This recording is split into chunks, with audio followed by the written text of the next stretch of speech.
ये गरीबों का बजट नहीं है, ये सरकारी खजाना प्राइवेट कॉरपोरेट को धंधे में लूटा देने का बजट है। खुली छूट जो है कॉरपोरेट्स को दिया गया है।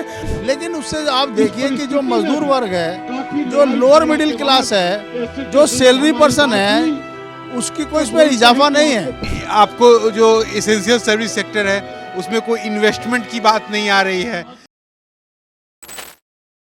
नमस्कार, न्यूज़ क्लिक में आपका स्वागत है। अभी हम मौजूद हैं दिल्ली के जंतर मंतर पर, जहां सेंट्रल ट्रेड यूनियन से जुड़े कई संगठन अभी भारत सरकार ने जो पिछले दिनों बजट पास किया है उसका विरोध कर रहे हैं। उनका कहना है जो ये बजट जो है ये मजदूर और किसान विरोधी है, इस पर मजदूरों के हक की कोई एक बात नहीं कही गई है।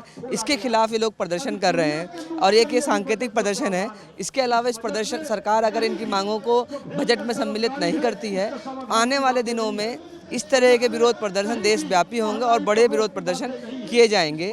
तो सुनिए इन नेताओं ने विरोध प्रदर्शन और क्या कहा है और ये लोग सरकारों से क्या चाहते हैं। केंद्र सरकार का जो बजट आया है उसमें जो मजदूरों के लिए, किसानों के लिए एक शब्द भी नहीं बोला गया है। ना किसानों की एमएसपी पे कोई बात है, उसके लिए कोई प्रावधान नहीं है।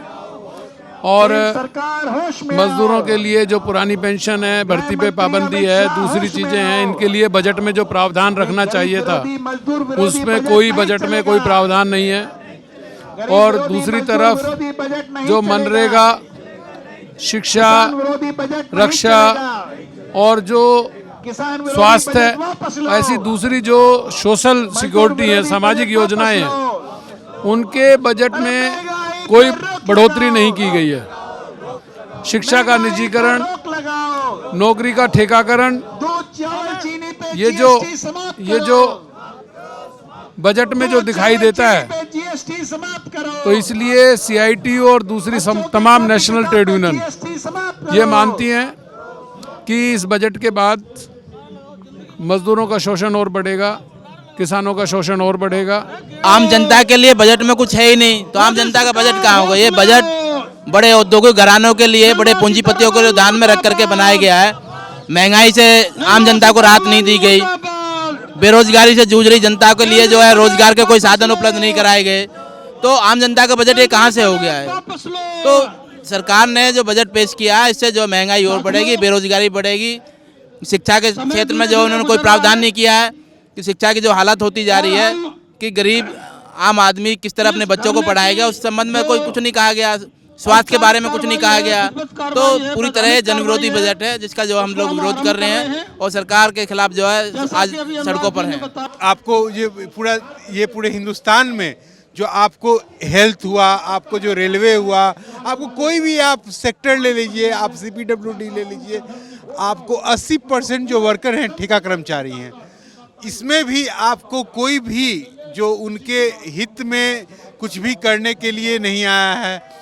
ये गरीबों का बजट नहीं है, ये सरकारी खजाना प्राइवेट कॉरपोरेट को धंधे में लूटा देने का बजट है।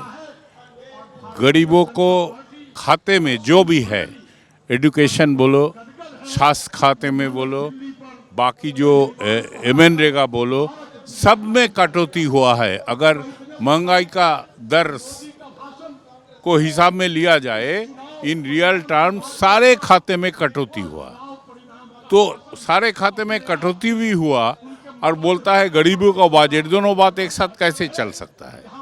ये लोग झूठ को अपने पूंजी बनाया, मीडिया के जरिए झूठ को प्रचार करके लोगों को सच मनवाने का कोशिश करते हैं। और एक साथ साथ वो कुछ मिडिल क्लास कर्मचारियों को कुछ छूट दिया, लेकिन जो टैक्स में छूट दिया गया वो बड़े आदमी को लिए बहुत ज़्यादा है, कर्मचारी को लिए थोड़ा बहुत पहुंचा है। और इसी दिखा के वो लोग बोलने का कोशिश करता है गरीबों का बजट। क्योंकि 12 लाख तो सबकी आमदनी नहीं है। जो मजदूर वर्ग है आज उसको यहाँ मिनिमम वेज नहीं मिल रहा, उसके बारे में इस सरकार के बजट में कुछ नहीं लिखा है। जिन लोगों की सैलरी आज 8 साल से रुकी पड़ी है, उनके वेतनमानों को बढ़ाने के लिए, इंक्रीज करने के लिए इस बजट में कुछ नहीं है। इसलिए सेंट्रल ट्रेड यूनियंस इस बजट का विरोध कर रही है। ये खाली एक चुनावी बजट था, जो कि दिल्ली के अंदर चुनाव होने थे, इसलिए उन्होंने कहा कि 12 लाख तक की हमने छूट दे दी, जो मिडिल क्लास उससे प्रभावित हुआ है। लेकिन उससे आप देखिए कि जो मजदूर वर्ग है, जो लोअर मिडिल क्लास है, जो सैलरी पर्सन है, उसकी कोई इसमें इजाफा नहीं है। हाँ, देखो इस बार भी बजट में जो है ना वर्किंग क्लास के लिए या किसान के लिए मतलब कुछ भी नहीं है।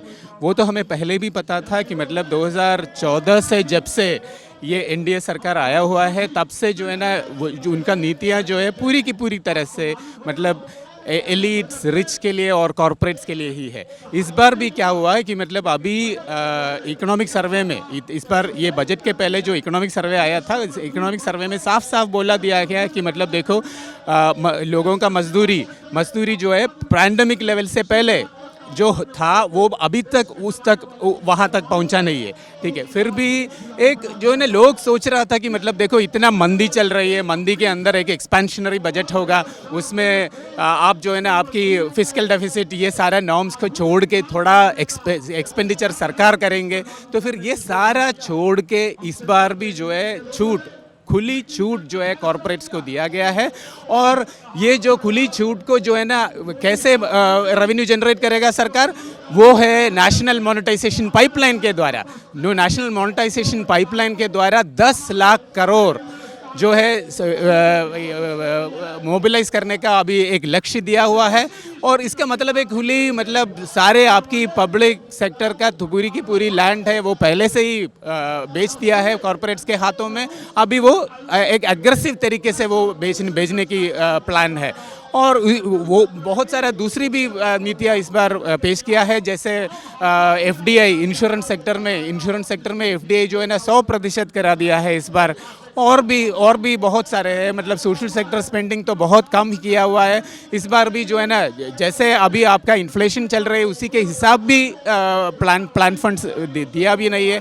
तो फिर इसको ये सारे चीज़ों को जो है ना हमारी दिल्ली की ट्रेड यूनियन का मंच है वो सारे इसके खिलाफ है। हम लोग सोच रहा था कि मतलब 5 तारीख को ही करें, लेकिन देश भर में जो 5 तारीख को हुआ था आज दिल्ली के चुनाव की वजह से हम लोग 10 तारीख को आज करवा रही है। बजट में मजदूरों के लिए, किसानों के लिए, आम जनता के लिए जो सामाजिक योजनाएं हैं उनका प्रावधान किया जाए, शिक्षा और स्वास्थ्य का बजट बढ़ाया जाए